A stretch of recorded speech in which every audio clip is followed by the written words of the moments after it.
We have all heard people talk about how they purchased a home in 1980 for $25,000 and then turned around and sold it in 2020 for $5 million, right? I may be exaggerating a little bit with those prices, but does it still pay to buy real estate? I think the answer could be yes for you, and let me tell you why. I even think it might be a huge mistake for you not to buy real estate, even if your interest rate is going to be 7%.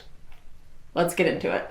I'm Marcie Billen, and I'm a real estate agent in the Oklahoma City Metro. But today in this video, we're talking about Jessica. Jessica is fictional. So Jessica is about to make $60,000 over the course of 5 years, meaning she's going to get a 56% return on her investment from buying real estate. Jessica was born in 1988, and she has decided to purchase her first home because over the past 10 years, she has moved about 10 times, and she's really tired of it. She's decided that buying a home is going to make her happy, and it's also going to make her some money. She's decided to buy a $260,000 house with 5% down, and her interest rate is 7%. This is going to be a conventional loan. So I picked the name Jessica because apparently it was the most popular baby name in 1988. I was going to name her Marcie, but Marcie was not a popular name in 1988. I figure at least a few of you watching this video are named Jessica, so thanks for tuning in. So there are 3 different ways that Jessica is going to save or make money in her first year of purchase on her $260,000 house. And that is with home appreciation, tax deduction on her interest payments, and principal paydown.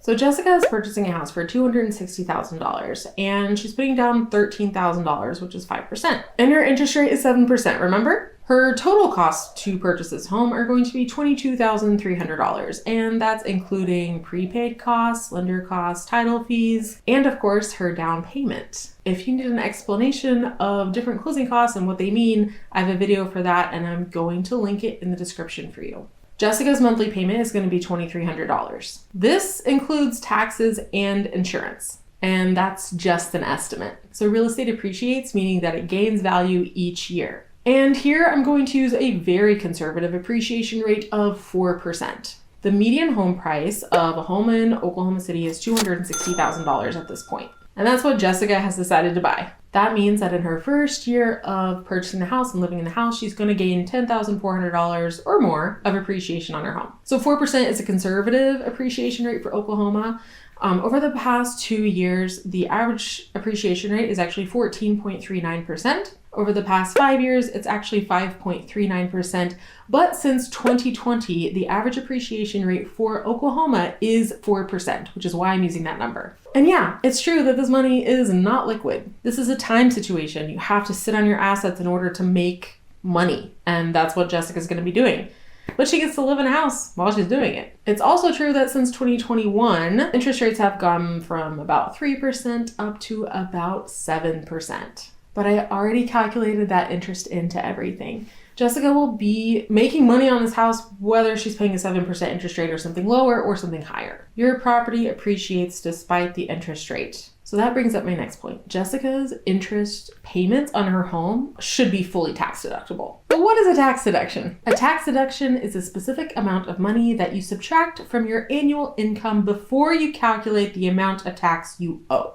Most homeowners are going to qualify to fully deduct their mortgage interest payments on their home. But I'm not a CPA, and this is between you and your CPA or whoever does your taxes. So Jessica is a single person who makes $80,000 a year. That means her tax bracket is the one between $40,000 and $85,000, you know, the one where your tax rate is 22%. Yeah, I had to look that up too. In Jessica's case of purchasing a $260,000 house with 5% down on a conventional mortgage, her total savings from tax deductions are going to be about $3,786. This is because Jessica's interest that she's paying in the first year on her house is a little over $17,210. Yeah. She wanted to join in. This is my cat, Willa. So to find Jessica's new taxable income, we have to subtract $17,210 and that little bit of change from $80,000, her total income. And that brings us to $62,789, which is how much she's going to tell the government that she made in the first year of owning her home. So So if Jessica was taxed 22% on $80,000, that means she would owe the government more than $17,000. However, with the full tax deduction, she is going to tell the government that she's just making a little over $65,000. Excuse me, $62,000. And that means she's only going to owe the government $13,813 and a little bit of change. So if we do some quick math, Jessica has gained $10,400 from the appreciation on her home in the first year. And then she has saved $3,786 from the tax deductions as well. The total amount that Jessica needed in order to purchase the house was $22,300. And so far in the first year, she has saved or made over $14,000. In the next video, I'll go over the FHA loan and how you could bring as little as $7,000 to the closing table in order to purchase a house. So be sure to hit the like and subscribe button so you don't miss anything.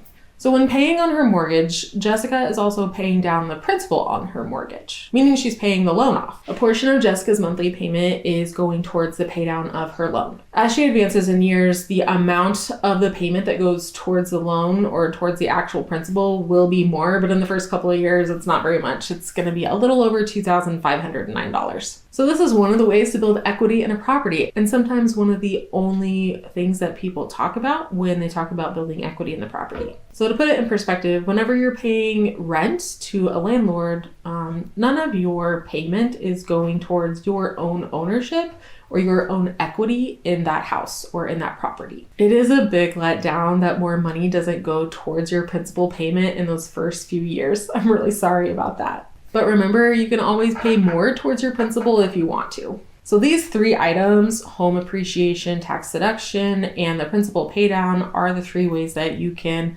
save money or gain money in these years of owning a property. So in the first year of owning her property, Jessica will make or save over $16,000. And this is after bringing just $22,300 to closing. And yeah, it's true that she's not making money from paying her principal, but normally if you're, renting, you're actually paying a landlord that money.